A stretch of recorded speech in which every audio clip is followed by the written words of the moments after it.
Oysters are not incidental to the habitat, they're essential to it. Without the oyster, we're in trouble. This is a different place. The reason people came here is for water clarity, and we're losing it. And you have to look at the reason that we're losing it. There are many factors out here. All of them are contribute to the changes that are going on, but you cannot ignore the oyster. This is a presentation about the structural value of the 5 Baffle reefs, being second chain islands, Ayers Reef, third chain, Cedar Reef, and Carlos Reef, and its importance to the habitat. It's not about oysters, it's about the habitat. We have an image of San Antonio Bay, Espiritu Santo Bay, Mesquite, Aransas, etc. And what I want to talk about is the flow of water that occurs between the exchange between this system and Aransas Bay. Certain winds will take, north winds, east winds, strong southeast winds, will take the water from this area and move it right through what I call the Straits of Mesquite. It is a narrowing in the whole system that's a mini Venturi, which increases the velocity of the flow of water in the exchange from here to here. Also, the Intercoastal Canal is a funnel for the water movement through this area right here. This is obviously mainland, this is Barrier Island.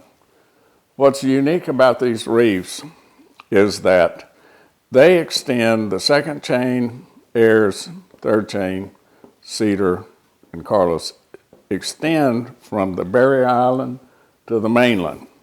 So they run in a continuous line through here, creating the equivalent of a levee. They're baffles in the water movement.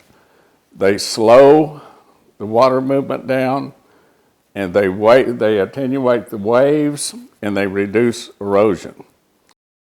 Hurricane Harvey created some breaches in the shoreline right here that now allow for water to go across the island.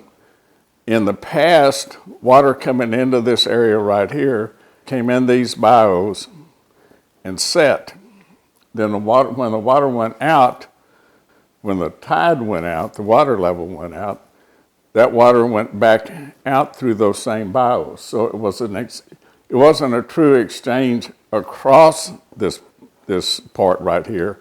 But now, as water comes in, it can go across. So the rate of erosion on Baffle Island is going to be altered. Additionally, the shore along here is essentially sand and pulverized shell. On the Barrier Islands, there's a tremendous amount of clay and spartina grass, high banks, and the wave action there causes a different rate of erosion. This area right here does a good job of absorbing that wave energy. So this, to me, is the heart of our whole bay system right here, because if we lose this through harvest, which has reduced this substantially, the rate of water coming through here is going to change, going to alter substantially.